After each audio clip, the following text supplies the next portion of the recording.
رب العالمين والصلاة والسلام على أشرف الأنبياء والمرسلين سيدنا محمد وعلى آله وأصحابه أجمعين أما بعد اشرح لي صدري ويسر لي أمري واحلل عقدة من لساني يفقهوا قولي سبحانك لا علم لنا إلا ما علمتنا إنك أنت العليم الحكيم صدق الله العظيم. Yang pertama, mari sama kita bersyukur kepada Allah Subhanahu wa taala atas segala nikmat yang Allah ucurkan kepada kita, di mana sampai pada saat ini kita masih diberikan kesempatan, diberikan kelapangan waktu, diberikan kita berbagai macam kesempatan untuk bisa memperbaiki diri kita dari sisa usia yang kita miliki.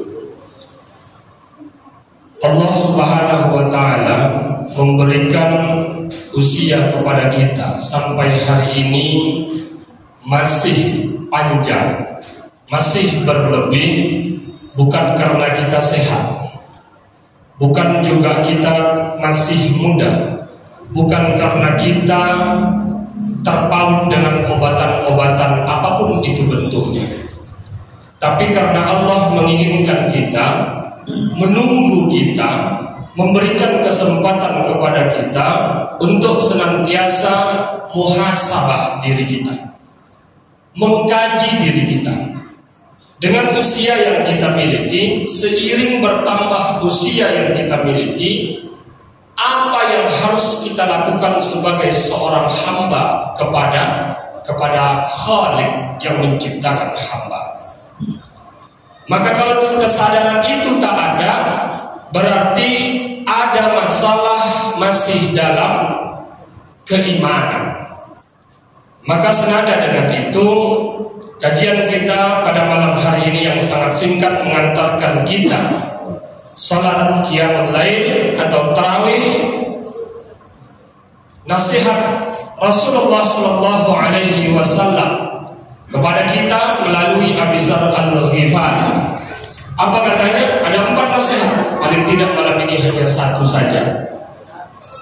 Jaddidis safinah fa innal bahra amik. Apa itu? Perbaharui perahu, sesungguhnya lautan itu sangat dalam.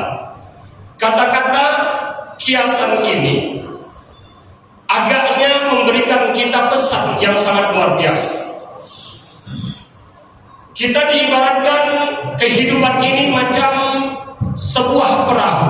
Apa perahu itu? Perahu yang berlayar di tengah-tengah lautan, yang pesannya bagaimana supaya perahu ini, kapal ini tidak pecah. Karena apa? Karena lautan. Kalau kita tenggelam, kalau kapalnya tidak baik, kemudian kalau kapalnya tidak bagus, maka kita akan tenggelam di tengah-tengah lautan yang sangat dalam. Bahtera lautan sama dengan bahtera kehidupan ini. Perahu itu yang ibarat kita. Apa ibaratnya itu? Ibarat keimanan kita kepada Allah Subhanahu wa taala. Makanya yang pertama kali ditanamkan kepada kita, terkhusus di bulan Ramadan ini, bagaimana kita mempresentasikan keimanan di tengah-tengah keluarga kita. Dengan berbagai macam kesibukan yang kita miliki, aktivitas yang terus kita miliki tanpa jeda. Kalau ada 24 jam, bahkan kalau ada 30 jam, manusia ini bekerja 30 jam. Itulah manusia zaman sekarang. Kenapa? Karena dalam pikiran itu bagaimana supaya terus kehausan. Dan kehausan tidak pernah merasa qanaah, tidak pernah merasa cukup. Maka yang pertama, kata baginda Rasulullah sallallahu alaihi wasallam, disuruh memperbaiki yang pertama keimanan kita. Bermimpi anak kita mau puasa di luar kendali kita, kalau yang pertama tak pernah kita tanamkan keimanan ini, tak berbuih kita, hancur pun mulut kita, menyuruh dia puasa, memarahinya, memukulnya, bahkan membulikinya sekalipun, kalau tidak ada tertancap di dalam hati anak kita itu keimanan, maka itu kosong semuanya. Maka jangan sampai orang banyak sepele memang bicara soal keimanan. Sekarang banyak orang bagaimana, nah, kau mau jadi apa dokter, mau jadi apa kau besar, mau jadi polisi, mau jadi apa kau tentara, mau jadi apa, itu cita-cita. Tapi lupa fondasi awalnya itu adalah keimanan. Andai kata Pak, Ibu, tak ada kematian ini, boleh kita. Jadilah polisi yang polisi seumur hidup. Jadilah tentara yang seumur hidup. Jadilah kita dokter-dokter yang seumur hidup, yang seolah-olah tak pernah mati. Boleh, tapi ternyata kematian itu tidak memandang jabatan. Kemudian hisab itu tidak memandang kita ditempatkan di mana di masa muda kita. Makanya banyak. Ada orang yang matinya dalam keadaan sehat. Ada orang matinya dalam keadaan sulit. Sudah sulit, iman tak punya, matinya mati muda. Nah, ini. Jadi makanya yang pertama kali ditanamkan ketika Abi Dzar Al-Ghifari, seorang sahabat Rasulullah, saudagar kaya raya, tapi dia masih punya kepentingan dan hatinya senantiasa untuk Islam dan syiar Islam. Nah, ini hendak yang kita contoh. Abi Dzar Al-Ghifari ini seorang saudagar kaya. Kemudian dia selalu minta nasihat kepada baginda Rasulullah.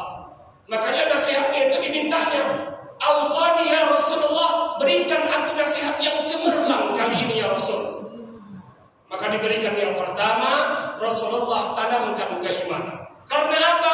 Karena lautan itu ibarat dunia ini. Dunia ini tengok, seolah-olah macam lautannya, di atas tenang tapi di bawah arusnya deras. 3 tahun kita kena COVID, berapa banyak orang yang baling, banyak orang bunuh diri, atau banyak orang yang dibunuhi juga. 3 tahun kita kena musibah.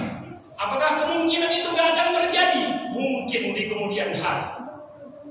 Maka kalau kita tidak persiapkan, kalau kita tidak siapkan fondasi dengan generasi anak yang kita diamanahkan Allah kepada kita hari ini, maka kita pun siap untuk melihat mereka menjadi orang-orangan di kemudian hari, tidak menjadi orang yang kita inginkan. Bapak Ibu yang dimuliakan Allah, hendaknya pesan yang pertama ini menjadi perhatian penuh kepada kita. Ramadan ini bagaimana kita mendidik, memberikan kontribusi, memberikan peringatan, pendidikan dan pengayoman sekaligus terhadap akidah keimanan anak-anak cucu kita. Jangan lepaskan mereka. Kita sujud di sini Pak, tapi anak kita masih tidak sholat. Kita sujud tunggang-tunggi di sini, anak kita masih belum pakai jilbab di luar sana. Kita tunggang-tunggi di sini, anak dewasa kita masih membuka aurat. Ini menjadi pertanyaan besar. Untuk apa yang kita lakukan ini kalau tidak ada aplikasinya atau implementasinya kepada keluarga kita khususnya? Maka mari kita berkaca. Kepercayaan, keyakinan yang kita yakini hari ini harus memberikan pengaruh besar terhadap keluarga kita. Khususnya barokah di bulan Ramadan ini memberikan pesan dan mengajak kepada kita bagaimana agar senantiasa menanamkan, menciptakan keimanan. Memang banyak tantangannya, tidak mudah Bapak Ibu. Maka ketika kita siap untuk berubah secara perlahan, mengubah alur dan cara hidup kita, maka tidak sedikit cobaan dan ujian yang kita terima. La yukallifullahu nafsan illa wus'aha, laha ma kasabat wa 'alaiha ma kasabat. Mudah-mudahan kita senantiasa di bulan Ramadan ini diberikan kesehatan, kesempatan dan kearifan, serta bisa diberikan cara dan leluasa untuk bisa mengendalikan anak cucu dan keturunan kita, khususnya dalam bidang akidah. Ilal liqa ma'assalamah. Wallahu muwaffiq ila aqwamit thoriq. Wassalamualaikum warahmatullahi wabarakatuh.